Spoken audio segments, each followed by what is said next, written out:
उत्कर्ष कार्यक्रम Odia foundation camp कार्यपत्रिकार एक कौन देछि तालिकार दिया अक्षर गुड़ी को जोड़ी शब्द लेख जमती एठार देछि जोता नील सेमती मु केते गुड़ी शब्द बाहर करछि जमती आलू मक्का रथ पर ध्वनि सेमती तमे आर गुड़ा को भी सेमती लिखिबो। कार्यपत्रिका 2 रे कौन देछि पशु एवं परिवार नाम गुड़ी को बाछि करी लेख जमती गाजर माने परिवार पशु नाम कौन हम घोड़ा कुकुर बाघ हाथी सेमती परिवार मूला मक्का सारू गाजर ता आरतिक तमें पूरण कर। कार्यपत्रिका 3 कौन देछि चित्र देखी तार नाम लेख जमती हरिण साइकेल माछी कदली हार। कार्यपत्रिका 4 शब्द गुड़ी को पढ़ जमती जहाज दुआत फूल गछ रमजान सेमती आर गुड़ा को भी तमें पढ़िबो। कार्यपत्रिका 5 निम्नलिखित अक्षर एवं मात्रा को नहीं शब्द गठन कर जमती रे बाकी एडे आकार लागला हर्षेकार नागिला सेमती नीरो नरे दीर्घकार नागिला मोर कौन हम माछी आकार नागिला एवं हर्षेकार नागिला मितो दीर्घकार नागिला मीनो दीर्घकार नागिला सेमती आर गुड़ा भी तुम सेमती कर।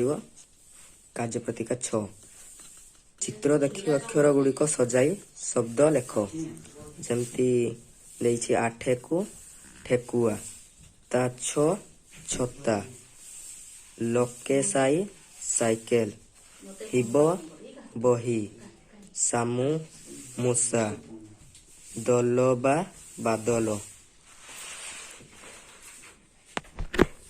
कार्यपत्रिका 7 निम्नलिखित अक्षर और फला को व्यवहार करी शब्द गठन कर जमती देछि ब फला र फला न फला म फला रे फला ब फला एठी कौन देछि ना हो रे नगै कि तमे फला अनुसार लिखिबो जेमती हो रे ह्रद र फला जह्न न फला बाह्य ब फला परे प्रकाश र फला पद्म म फला प्राप्य ब फला सेमती आर गुड़ा को भी तमें लिखिबो मु लिखि देछि।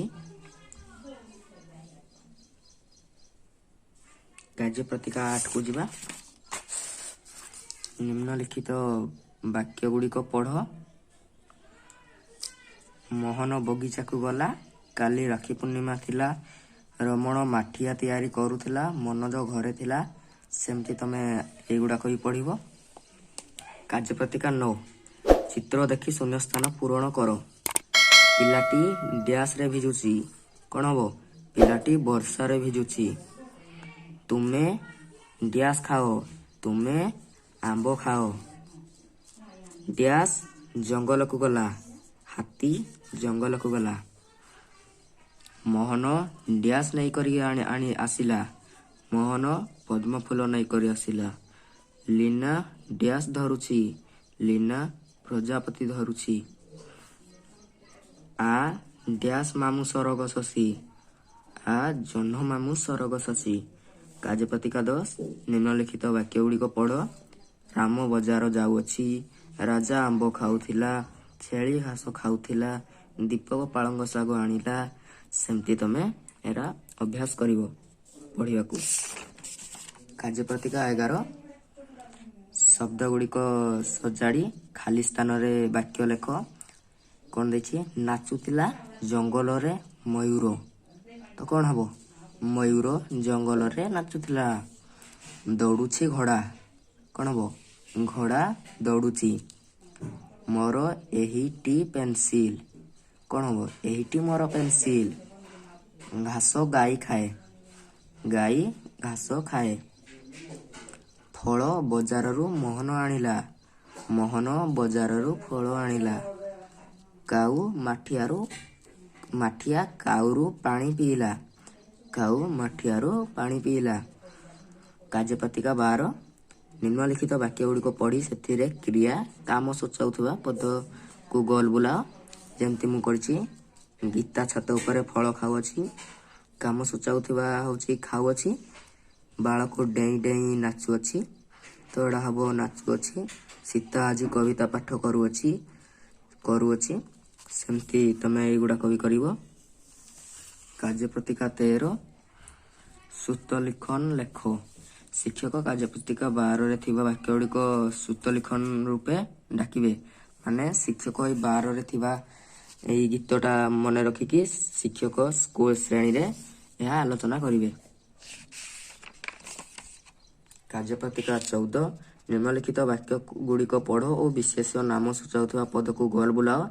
ଯେପରି ନିକିତାକୁ ପେନସିଲ ଦିଆଗଲା, ନାମ ସୂଚାଉଥିବା ନିକିତା। ମୋହନ ତାଲା ନେଇ କରି ଆସିଲା, ନାମ ସୂଚାଉଥିବାକୁ ମୋହନ। ସେମିତି ଏଇଗୁଡ଼ାକ ବି ଲେଖା ହେଇଛି। କାର୍ଯ୍ୟପତ୍ରିକା 15 ଚିତ୍ର ଦେଖି ବାକ୍ୟ ଲେଖ। ଏଇଟା କ'ଣ ଦିଆଯାଇଛି ନା, ପିଲାଟି ଛେଳିଟିକୁ ଟାଣୁଛି। ଏଇଟା ଛେଳିଟି ଡିଆଁ ମାରୁଛି। ଏଇଟା ଦରଜି ପୋଷାକ ତିଆରି କରୁଛି। ମୟୂରଟି ନାଚୁଅଛି। କାର୍ଯ୍ୟପତ୍ରିକା 16 ତଳ ବାକ୍ୟ ଗୁଡ଼ିକ ପଢ଼। ଏହା ତମେ ଘରେ ପଢ଼ିକି ମନେ ରଖିବ। କାର୍ଯ୍ୟପତ୍ରିକା 17 ନିମ୍ନରେ ଦିଆଯାଇଥିବା ଶବ୍ଦକୁ ନେଇ ବାକ୍ୟ ଗଠନ କର। ଯେମିତି ଦେଇଛି, ଦୁଇ କିଣି ଆସି ଚାଉଳ, ସୀତା ଓ ଗୀତା ଭଉଣୀ ସଉଦା ଦେଲେ ଦୁହେଁ ପାଇଁ ବଳିଥିବା ଘରକୁ, ବିଲେଇକୁ ଅଟା ଗଲେ, ରୁଟି ଆଣିଲେ କଲେ ବଜାରକୁ, ସେଠାରୁ ଅରୁଆ କାଳି ପୋଡ଼ା। ମାନେ ଏଗୁଡ଼ାକ ନେଇକି ବାକ୍ୟ ଗଠନ କର। ଯେମିତି ମୁଁ ନେଇଛି, ସୀତା ଓ ଗୀତା ଦୁଇ ଭଉଣୀ। ସୀତା ଓ ଗୀତା ବଜାରକୁ ଗଲେ। ସୀତା ଓ ଗୀତା ଘରକୁ ସଉଦା ଆଣିଲେ। ସୀତା ଓ ଗୀତା ଅଟା ଆଣିଲେ। ଦୁହେଁ ଘରକୁ ଆସି ରୁଟି କଲେ। ତ ଏହା ଆହୁରି ଲେଖିବ। କାର୍ଯ୍ୟପତ୍ରିକା 18 ନିମ୍ନଲିଖିତ ଶବ୍ଦକୁ ବାକ୍ୟରେ ବ୍ୟବହାର କର। ଘୋଡ଼ା, ଘୋଡ଼ାଟି ଜଙ୍ଗଲରେ ଦୌଡ଼ୁଛି। ଜଙ୍ଗଲରେ ପଶୁପକ୍ଷୀମାନେ ବାସ କରନ୍ତି। ବଜାର, ମୋହନ ବଜାରକୁ ଗଲା। ସେମିତି ଏଗୁଡ଼ାକ କରିବ। କାର୍ଯ୍ୟପତ୍ରିକା 19 ତଳ ବାକ୍ୟ ଗୁଡ଼ିକ ପଢ଼। ଏଗୁଡ଼ିକ ପଢ଼ିବ। କାର୍ଯ୍ୟପତ୍ରିକା 20 ତଳେ ଦିଆଯାଇଥିବା ବାକ୍ୟ ଗୁଡ଼ିକ ପଢ଼। ତମେ ବି ଏଗୁଡ଼ାକ ପଢ଼ିବ ଏବଂ ମନେ ରଖିବ। କାର୍ଯ୍ୟପତ୍ରିକା 21 କାହାଣୀଟିକୁ ପଢ଼ି ପ୍ରଶ୍ନର ଉତ୍ତର ଦିଅ। ଏଇ ଅନୁଚ୍ଛେଦଟିକୁ ପଢ଼ିବ, ତା ତଳର ପ୍ରଶ୍ନର ଉତ୍ତର ଦେବ। ଯେମିତି ଝରଣାକୁ କିଏ ପାଣି ପିଇବାକୁ ଯାଇଥିଲା? ତ କ'ଣ ହେବ? ସିଂହ ଓ ଭାଲୁ ଦୁହେଁ ଝରଣାକୁ ପାଣି ପିଇବାକୁ ଯାଇଥିଲେ। ମନେ ରଖିକି ଏଗୁଡ଼ାକ ତମେ କରିବ। କାର୍ଯ୍ୟପତ୍ରିକା 22 ତଳେ ଥିବା ଖାଲି ଜାଗାରେ ସୂତ ଲିଖନ ଲେଖ। ଏଗୁଡ଼ାକ ଶିକ୍ଷକ ସୂତ ଲିଖନ ଡାକିବେ।